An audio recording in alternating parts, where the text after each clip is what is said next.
Good evening. Welcome to This Week in Turkey. The visa row between Turkey and the US ended yesterday after both governments announced that visa restrictions would be lifted. The visa row between Turkey and the United States ended yesterday following separate statements from both countries announcing the end of visa restrictions that were enforced in early November. The US visa imposition began after Turkey arrested Metin Topuz, a local employee working as a liaison at the US consulate in Istanbul, over terrorism charges and alleged links to the Fethullahist terror organization, FETÖ.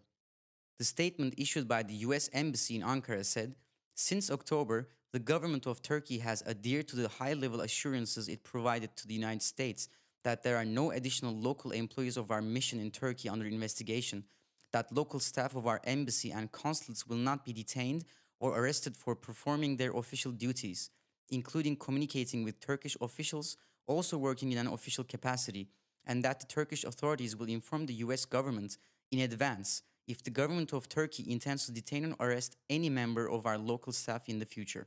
The statement announced that the Department of State is confident that the security posture has improved sufficiently to allow for the full resumption of visa services in Turkey.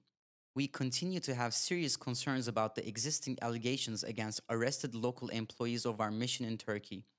We are also concerned about cases against US citizens who have been arrested under the state of emergency. US officials will continue to engage with their Turkish counterparts to seek a satisfactory resolution of these cases," the statement added. Our next video is a recap of this year's major developments in the fight against the Islamic State in Syria and Iraq. The global terrorist organization ISIS once ruled territories at the size of Great Britain. However, the year 2017 was a momentous year for the fight against ISIS. On one hand, the US-led coalition forces broke the group's 3-year stranglehold on Mosul and liberated the group's self-proclaimed capital in Raqqa. On the other hand, the Russian-backed Syrian government forces regained control over large territories in Syria, including the historical city of Palmyra. In 2014, ISIS had swept across Syria and Iraq and declared the territory as the heart of its new caliphate. According to US state reports, by the end of 2017, ISIS has now lost 98% of the territory it once held. In January 2017, about 35,000 ISIS fighters were in Iraq and Syria, controlling more than 17,000 square miles. By the end of the year, between 1,000 and 3,000 extremists are occupying less than 2,000 square miles. Reports suggest that the key moments in the fight against ISIS in 2017 has been the liberation of Mosul and Raqqa. After the intense clashes that started in 2016, the Iraqi Prime Minister Haider al-Abadi announced the liberation of Mosul in July, 3 years after the city's abrupt fall to the jihadists. However, the Associated Press reported this week that as many as 11,000 civilians died in the campaign to retake Mosul, roughly 10 times higher than the previous assessments. The liberation of Mosul was followed quickly with the victories of Tal Afar in Iraq and Deir ez-Zor in Syria. In October, the US-backed Syrian Democratic Forces announced the liberation of Raqqa after a 4-month siege of the city. Under the control of ISIS, Raqqa had served as the de facto ISIS capital and headquarters in Syria. However, despite being effectively defeated in the region, ISIS was able to strike major cities across the world, killing hundreds of civilians. According to the endorsements of the group, ISIS took part in terrorist attacks in 19 different countries this year, including in the US, UK, France, Germany, Afghanistan, and Turkey. In 2017, ISIS has lost significant territorial control.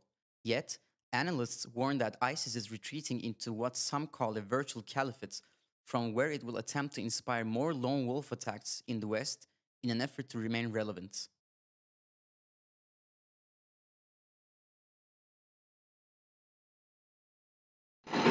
Tonight we're joined by Aydın Selcen, Turkey's first Consul General in Erbil, to speak about the main developments that have unfolded in 2017 in Turkey and its wider region. Good evening, Mr. Selcen. Welcome once again to This Week in Turkey. Good evening. Thank you for having me. So let's start by talking about Syria and Turkey's military presence there. The Syrian foreign minister has recently made a remark about his government, the Assad government's disapproval of the Turkish and US troops in Syria. What's your view of the future of Turkey's military presence in Syria? Well, from a purely legalistic point of view, it is obvious that only Iranian and Russian troops are welcome there. And we must also take note of recent Russian remarks that in the mid to long term, only Russian forces will be able to remain in Syria, in their one naval, Tartus, and the other military base in Hmeimim. On the other hand, if you ask my opinion, in the quite very short term, it will be quite a diplomatic handicap to have military troops present in both Euphrates Shield area as well as in Idlib. Notwithstanding the fact that in Idlib, probably the new year will bring us more mayhem, as Russians seem to be poised to attack heavily the Hayat Tahrir Sham forces or any sort of Al-Qaeda or ISIL sort of presence there. Let's come to the Islamic State, ISIS now, for a bit. So ISIS, it's almost entirely over militarily, but what's the situation ideologically? Is the ideology of ISIS a breathtakingly dangerous one, actually? Is it over? As I wrote in my columns for Duvar website, I believe ISIL brand name is here to stay with us for a while. This is one thing. On the other hand, what we call the Arab Spring, which is a quasi-revolutionary social movement, is also here to stay for a long while. It's only already starting, actually. This was the opening phase. It is true that ISIL, for the moment, as a military threat, is eliminated. But it does not mean that it is fully eliminated as a security threat. It is the aim of, let me put it this way, the aim of US and Russia as well is to eliminate ISIL as a global security threat.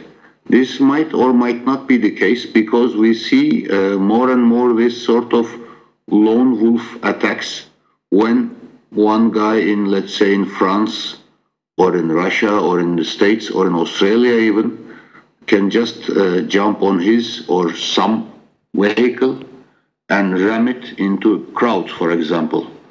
As well as we can see people, and we did have that kind of event as well, that anyone who can grab a knife can attack people in crowded areas, city centers, or in rush hours, for example, in undergrounds, so on and so forth. So ISIL as a security threat cannot be eliminated fully. It will be in retreat into those very almost unpopulated areas in both Syria and Iraq.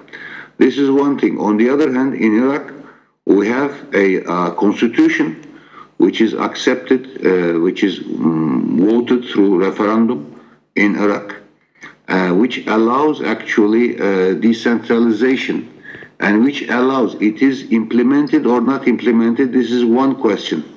But it's a fact that there is a constitution in Iraq since 2005 allowing Sunni Arabs to vent sort of their anger towards Baghdad. It remains to be seen whether once ISIL is defeated through Iraqi forces, be them Hashd-i Shabi sort of militia forces or Iraqi armed forces itself, that can bring Iraq to a more centralized, maybe administrative state. But in Syria, it is we have to see what will bring us this so-called Syrian National Dialogue Conference, spearheaded by Russia, and which by President Putin was announced in Ankara, that will be held soon in January, which is just, it means in weeks.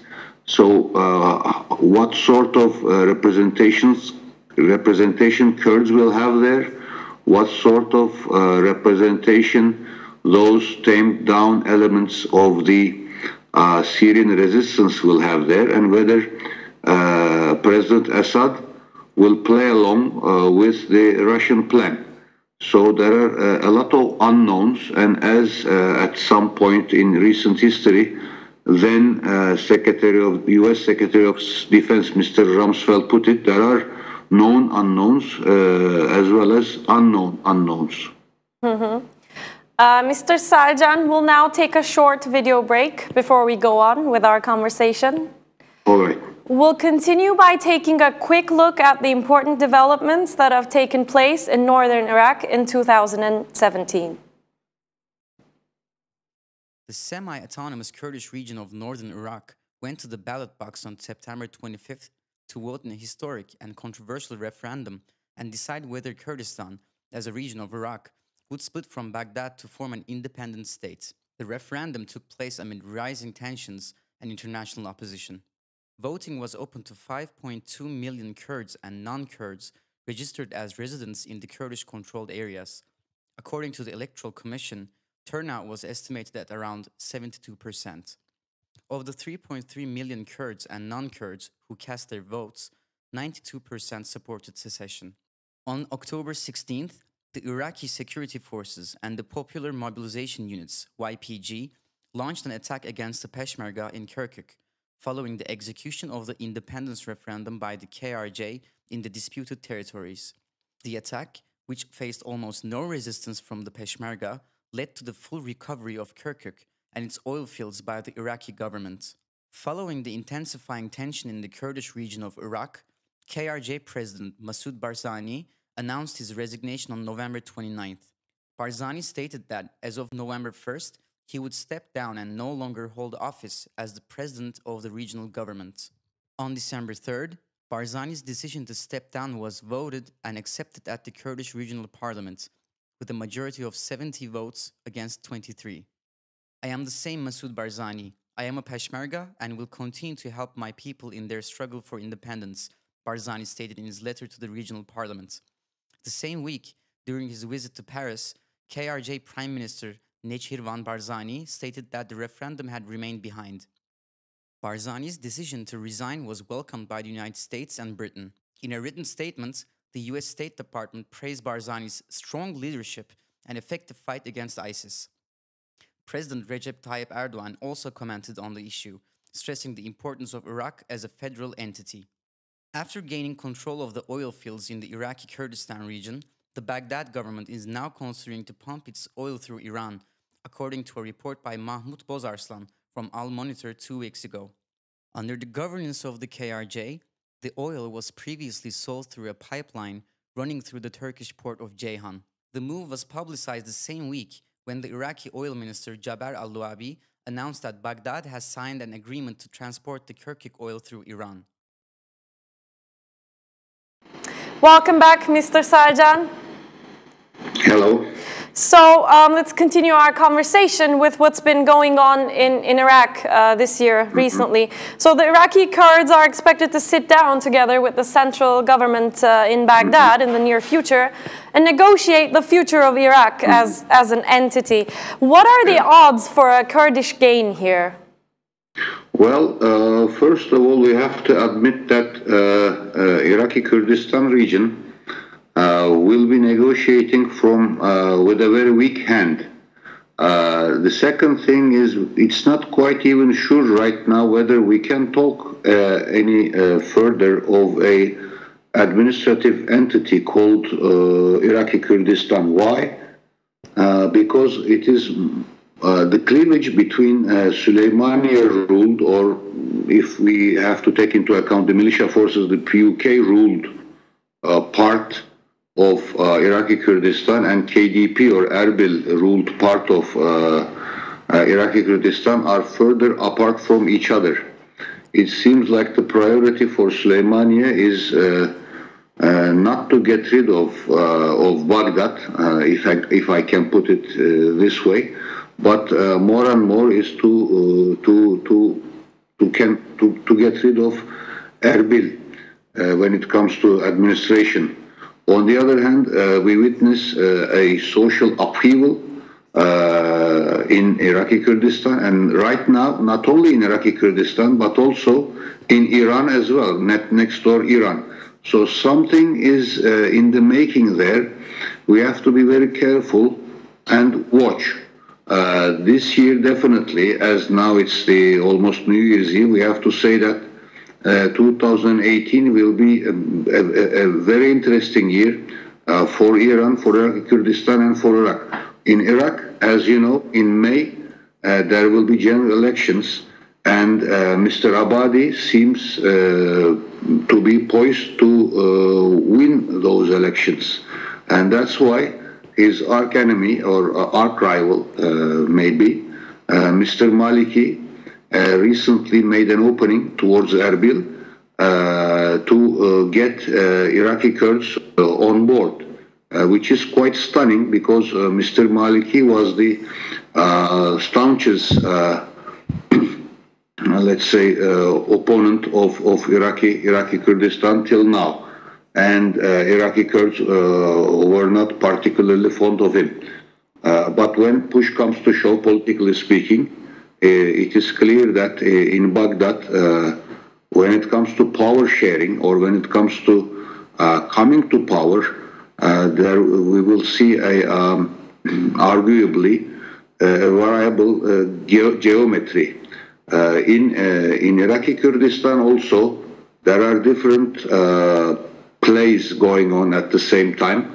In Süleymaniye, there will be the Congress for the PUK, in which apparently the two sons, two brothers, Talabani brothers, Kubat and Bafil, will be competing against each other, with, of course, some backing from the if I may put it that way, mandarins of the PUK, the gray-haired mandarins like Kosrat Resul and Necmettin Karim and others.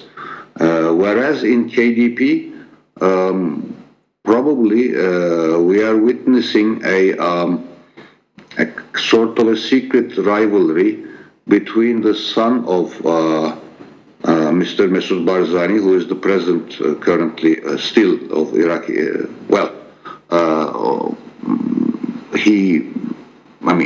de facto president of Iraqi Kurdistan, let's say, Mesut Barzani, and his nephew, Nechirvan. And at the same time, we see reports that Mr. Abadi is about to send his interior minister and some other ministers maybe to Erbil, which was already denied by Mr. Abadi or by Baghdad.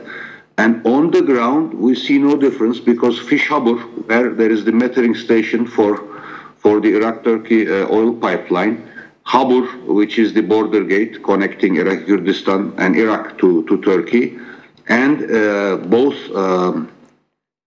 international airports, Erbil and Süleymaniye, are still on the negotiating table without really any progress. So either, although there is an opening from Erbil that they recognize now the Constitutional Court's decision about the referendum, the negotiations are yet to begin. The clock is ticking, because there will be the elections in May, and Erbil has a very weak hand to negotiate, which brings us to the fact whether Ankara, for example, can change its position or not. That will also be another angle to cover during the first months of the coming year. You've started talking about leaders and individual actors in your previous response, so let's keep our focus on that for a little while. The Barzani family has an important reputation in the region historically, and in fact you happen to know this family personally quite well. So how is Masoud Barzani's recent defeat taken by the Iraqi Kurdish population? Did it come as a blow to his family's prestige? Well, yes, I served in Iraqi Kurdistan for 3 months and 3 years and 3 months in Erbil as Turkey's first consul general, and I can only be thankful to the hospitality and cooperation shown to me by the officials there, and also in particular by the Barzani family and Mr. Prime Minister Nechirvan Barzani. Yes, I know Mr. Nechirvan, Mr. Masoud, and Mr. Masoud Barzani, all the three of them, personally. Maybe some of them better than the others, but also my job there dictated me to do so. And I can only have respect for all the three of them. Nevertheless, yes, Mr. Masoud Barzani remained true to his father's legacy and also wanted to pass on that legacy to the future generations by attempting to achieve this victory, which is the independence of Iraqi Kurdistan. But United States was not there, was not in the game. They were sort of distracted. They didn't pay attention. Their eyes were not on the ball, or maybe they did not really care. Turkey is already also is in electoral season, so President Erdogan had other priorities. Iran was against, so this was a very difficult act to pull, and yes, President Barzani failed. Whether that affected his or Mr. Nechirvan Barzani's reputation in that particular area run by KDP since maybe the creation of, if we go back to 1946, we can go back to 1991 or to 2003. Well, I do not think so. Yes, there is social upheaval, unrest. Yes, the population is very young. They are not happy with the KDP rule or with the way that the independence referendum disintegrated. But to my mind, even though they are in a difficult position, KDP, due to their structure, the party structure, and due to their constituency, will be still in a better position than either PUK or Goran. Mr. Selcen, let's wrap up by talking a bit about energy. So a recent report suggested that the central government in Baghdad is now considering new plans to pump its oil through Iran instead of Turkey. Is this likely, and if so, is it bad news for Turkey? Now, the logic between Iran and Iraq is that Iran has some infrastructure, like refineries in mid-Iran or the northern Iran.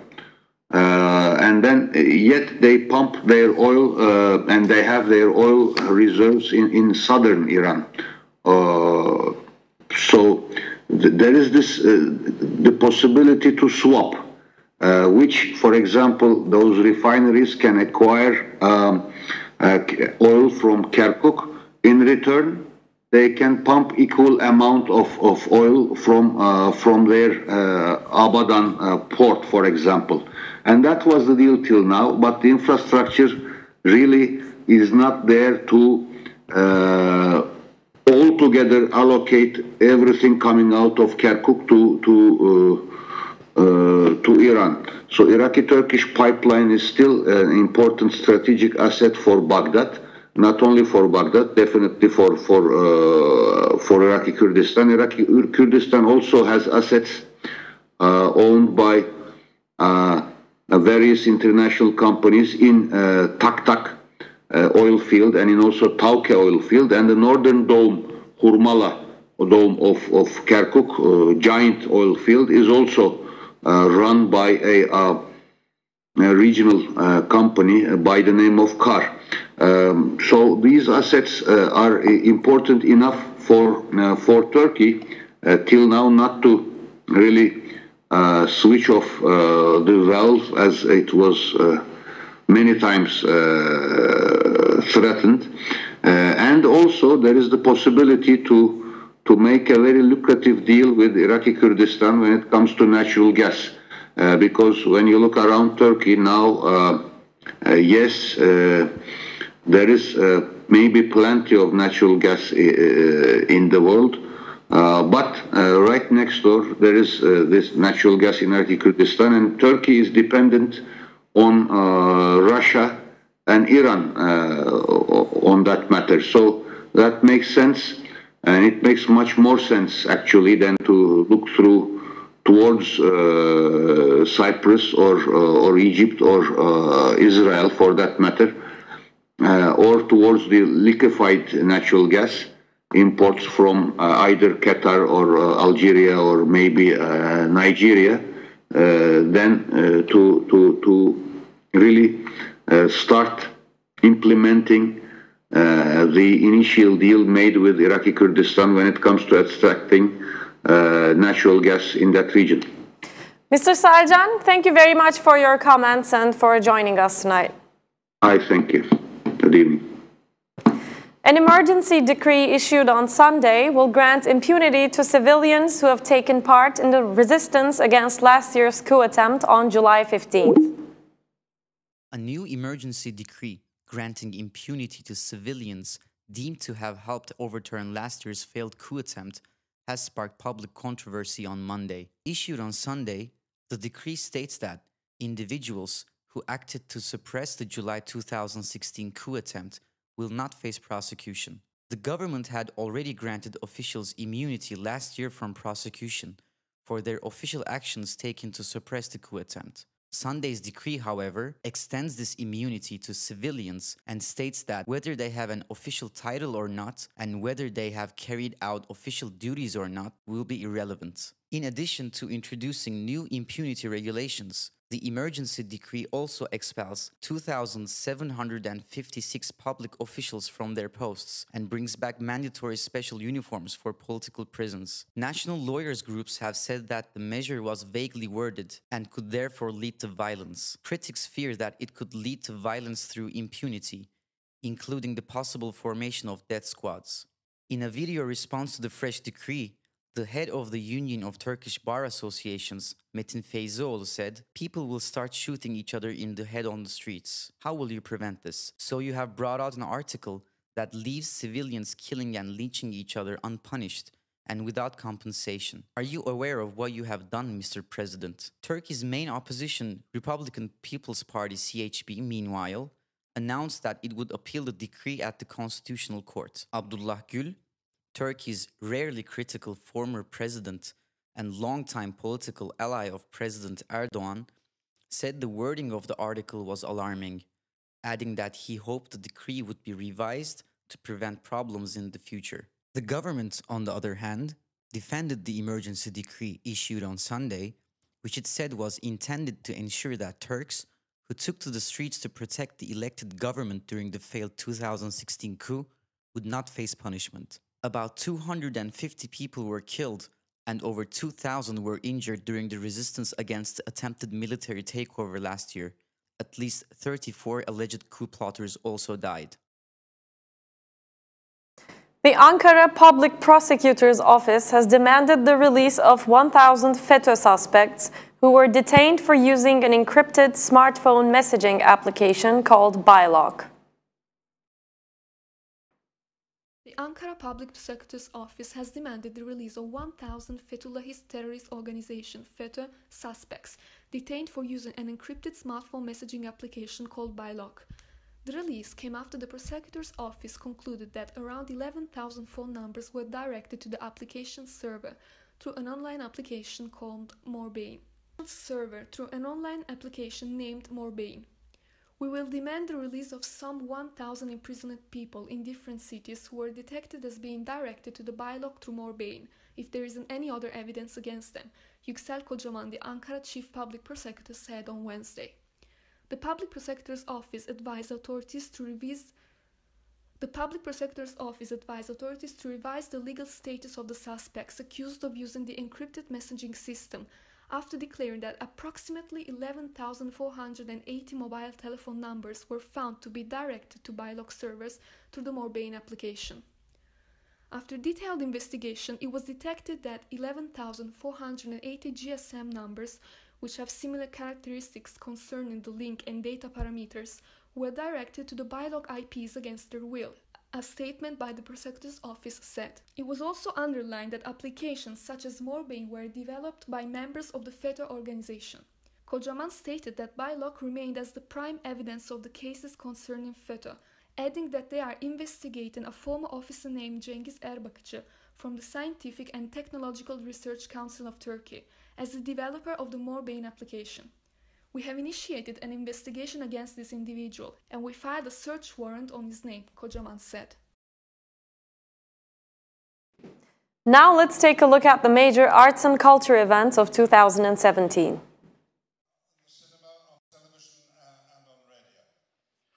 Garnering more than 40 awards throughout his stage and film career, Sir Ian McKellen was honored as the opening guest of the 36th Istanbul Film Festival, organized by the Istanbul Foundation for Culture and Arts last April. The Beyoğlu Movie Theatre spent 2017 trying to survive after the closure of several other movie theatres such as Alcazar, Rüya, Cinepop, and Emek. The Beyoğlu Movie Theatre has been around since 1989, renowned not only as an independent business, but also for its exclusive screening of art house and indie movies. In early June, the theatre administration announced that they would be shut down by the end of the month. The administration then decided to assign the movie theatre's management to two screenwriters in an attempt to save it from bankruptcy. The two screenwriters, Cem Altınsaray and Utku Ögetürk, introduced the Beyoğlu Cinema loyalty card scheme in order to collect the necessary finances as soon as possible and pay off the theatre's debt. Cinema lovers from all across the country have gathered through social media to show solidarity and support Altınsaray's initiative. Also in June, Antalya Mayor Menderes Türel announced that they had decided to merge the national and international contest categories in the Antalya International Film Festival, which was held in October. The decision, widely perceived as a political one, was criticized as a historical mistake by various Turkish cinema associations who made a joint press statement reminding the public that the Antalya Film Festival has been a tradition and a memorable addition to Turkey's cinema sector for 53 years. The associations also asked the festival committee to reverse the decision. The Royal Lyceum Theatre Edinburgh teamed up with the Edinburgh International Festival and DOT Theatre of Istanbul, one of Turkey's widely acclaimed independent theatre companies, for an enthralling new Scottish-Turkish interpretation of avant-garde playwright Ionesco's Rhinoceros. The production is presented in a new version, directed by Murat Daltaban and written by leading Scottish playwright Zini Harris. That's all from This Week in Turkey. Thanks for tuning in and hope to see you again next Friday at 9 p.m. Goodbye.